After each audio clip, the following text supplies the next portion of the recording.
The greatest of all the Valar in authority and power, Manwë is known as their leader, the Lord of Winds, King of Arda, brother of Morgoth, and the husband of Varda. A kind, compassionate ruler, Manwë is said to have the ear of Illúvatar, but seemed to have no real care for his own level of power. And while he was at the head of the Valar's attempts to create an order Arda, the world that holds Middle-earth, to match what Illúvatar had designed, he was unable to stop the evil and manipulation of his brother, Morgoth. From Manwë's compassion came the downfall of the elves at Morgoth's hands, poisoning the 2 trees of Valinor, turning the Noldor elves against the Teleri, and the stealing of the Silmarils. The eagles of Middle-earth are known to be Manwë's messengers, and the Maiar Eonwë and Lórien, otherwise known as Gandalf, are his students. Revered by the elves, queen of the Valar, and the creator of the stars hanging in the sky above, Varda is one of the mightiest of the Valar, and the elves sing her praise in many songs, naming her Elbereth, the Queen of Stars, or Gilthoniel. Her beauty was said to be beyond description, and from her face, the light of Illúvatar himself was reflected. Unlike her husband Manwë, Varda saw through Morgoth's deceptions and schemes, and was hated and feared by him most as a result. It is also said that when she sits beside Manwë on the peak of Taniquetil, she can hear more clearly than anyone else, and he can see further. Not only did Varda create the stars, but she filled the lamps of the Valar with light in Valinor, collected the dew from the 2 trees, set the sun and moon on their courses, and set the star of Eärendil in the sky, making it the elves' most beloved star. Master of crafts and father of the dwarves, the Valar Aulë is responsible for moulding everything that the world, Arda, is made of. He was not jealous or vain, but valued hard work and skill. Being the smith of the Valar, it was said that Aulë is the most similar in thought and power to Morgoth. But, while Morgoth resisted the music of the Ainur that brought the world into being, Aulë embraced it. When the elves awoke and finally arrived in Valinor, they became students of Aulë. His greatest pupil, Feanor, is responsible for many well-known creations, including the Silmarils. Aulë's own great works shaped the world as we know it. Most notably, he created the vessels that would hold the sun and moon, and were set into the sky by Varda. He also crafted the chains that would keep Melkor bound by the Valar for 3 ages before the first age of Middle-earth even began. Queen of the earth and giver of fruits to one and all, Yavanna, also known as Kementari, watched over all things that grow on Arda. The wife of Aulë and the older sister of Vána, she began her work long before the peoples of Middle-earth even awoke, singing of rain falling on the branches of great trees, and dreaming her plants into being. In time, the 2 lamps of the Valar, which provided the first light to Arda, were destroyed by Morgoth. Yavanna sat upon a green mound and sang. Aided by the tears of Nienna, the 2 trees of Valinor awoke, and would be her greatest creations. The Maiar Eowendil, or Radagast, is her student, and from her concern that the dwarves would cut down the trees she so lovingly nurtured, Illúvatar created the Ents, the better to protect forests that could not protect themselves. The Valar Ulmo, lord of all oceans, bays, rivers, and even the water that flows under the earth, was one of Arda's chief architects, and knew more of the children of Illúvatar than even Manwë, for he lived in the very veins of the world. He preferred to stay in Arda, and only rarely attended councils. And though his visible form would strike fear into the hearts of mortals and even elves, he loved them dearly and kept watch on them without walking on land. Next to Varda, Morgoth feared Ulmo most, not just because he distrusted Morgoth completely, but because the sea cannot be tamed or controlled. In fact, Ulmo is most responsible for the fall of Morgoth. It was he who urged for the building of the cities Gondolin and Nargothrond, setting many events in motion. The Maiar Ossa and Uinen are his students, and guardians of the shores and sea creatures across all of Middle-earth.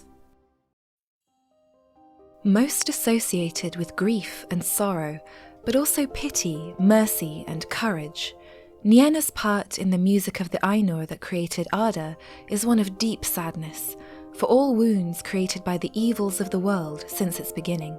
Her halls lie in the distant west of Valinor, and her windows look out beyond the walls of the world.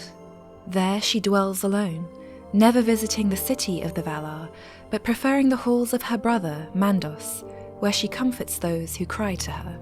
While the tears of her grief and pity aided the birth of the two trees of Valinor, she also spoke on behalf of Morgoth after his 3 ages of captivity by the Valar. The Maiar Lórien, or Gandalf, was a student of Manwë, but took many lessons from Nienna also. From her teachings come his kindness to all children of Illúvatar, driving away their despair in times of hardship.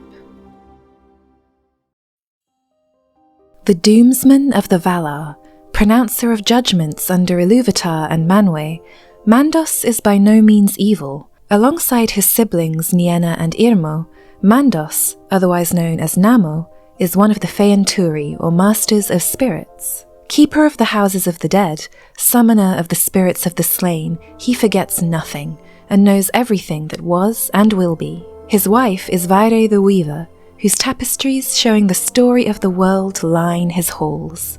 His pronouncements include the awakening of the firstborn elves and the doom of the Noldor after Feanor drew a sword against his kin. Only once has he ever been moved to pity, when Lúthien sang of her grief over her death alongside the mortal man Beren.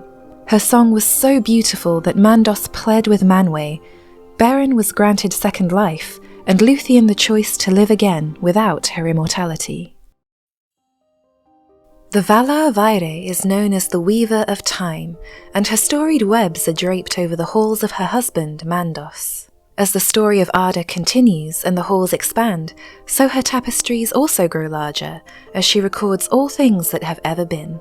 While little is known about her, we do know that the elf Miriel, first wife of the first king of the Noldor elves, Finwë, perished after giving birth to Feanor, and eventually became Vairë's handmaiden. Choosing not to return to life in Valinor, she instead remained in Vairë's halls, fulfilling her promise to Finwë to weave webs that tell the deeds and history of the Noldor forevermore. The Keeper of Visions and Dreams, the Lord of Desires, Lórien is the younger brother of Mandos and Nienna, and known as one of the Feinturi, Masters of Spirits of the Valar. Also known as Ulmo, he dwells in the gardens of Lórien, named after himself, with his wife Estë. Though the gardens are located some way from the city of Valmar, they are still within the land of Valinor, and provide a refuge of peace and tranquility for any elf who might wander there, seeking his guidance with their visions and dreams. When the sun and moon were set on their original paths, there was a time when their light would mingle, and neither one would ever truly set. It was Lórien and Estë who asked Varda to reconsider, as sleep and rest had been banished from the earth. Varda took their counsel, and as a result created the time of night, when all beings would be granted shadows and darkness.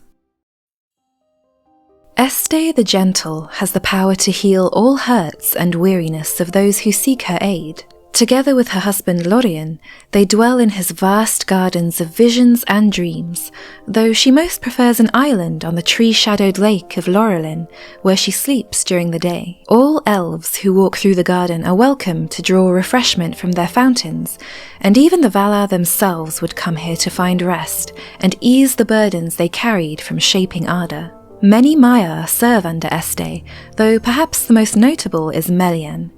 Associated with songbirds and nightingales, Melian travelled to the forests of Middle-earth often, singing songs of unrivalled beauty, and eventually married the firstborn elf Thingol, becoming not only the queen of Doriath, but the mother of Lúthien Tinuviel, and the ancestor of Arwen.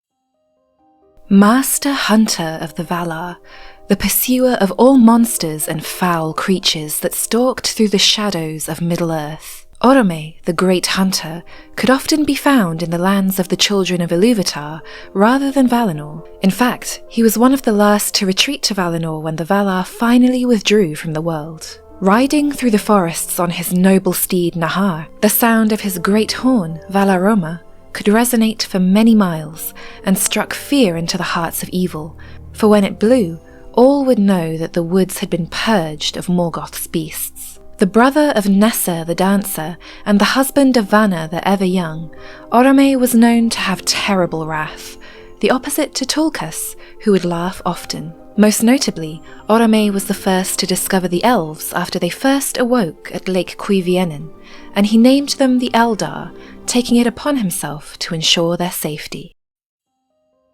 All flowers in spring open as she passes, and bloom if she glances upon them, and all birds sing at her coming.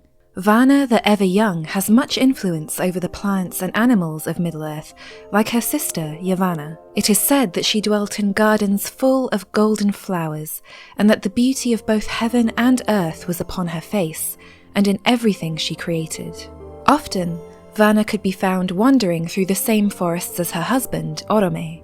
Amongst the Maiar who served her was Lórien, who tended to her golden flowers by watering them with the dew from the tree Lórien. In time, Lórien was chosen by the Valar to carry the sun through the sky, the last fruit of Lórien that could be saved before the tree was destroyed.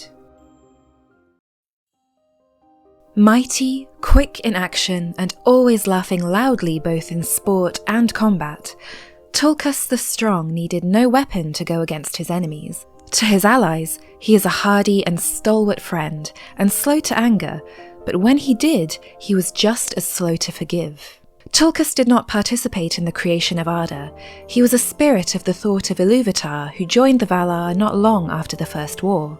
While Morgoth defeated the Valar at that time, it was the laughter and anger of Tulkas that caused him to flee.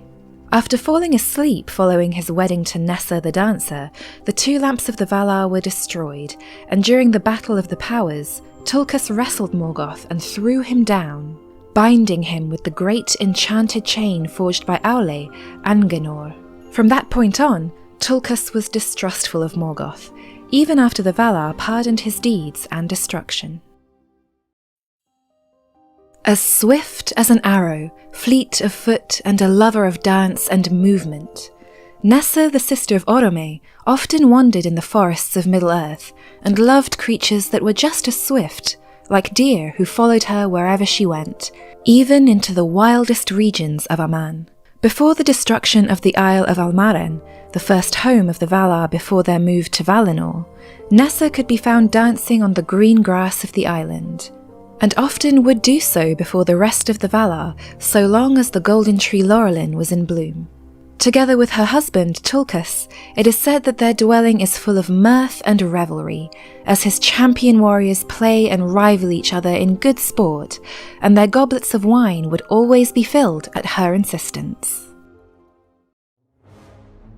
Morgoth, also known as Melkor, is the first Dark Lord and the primordial source of all evil in Air. Impatient with the emptiness of the void outside of the timeless halls of the Valar, Morgoth pursued his desire to create things of his own, and often ventured into the void to seek the flame imperishable. Alone and isolated, he sowed discord as the rest of the Ainur sang the great music that created Arda, weaving dark thoughts even into the second and third themes of the world. As the Valar descended into Arda, Morgoth constantly disrupted their efforts, destroying the two lamps of the Valar and creating the orcs in mockery of the elves.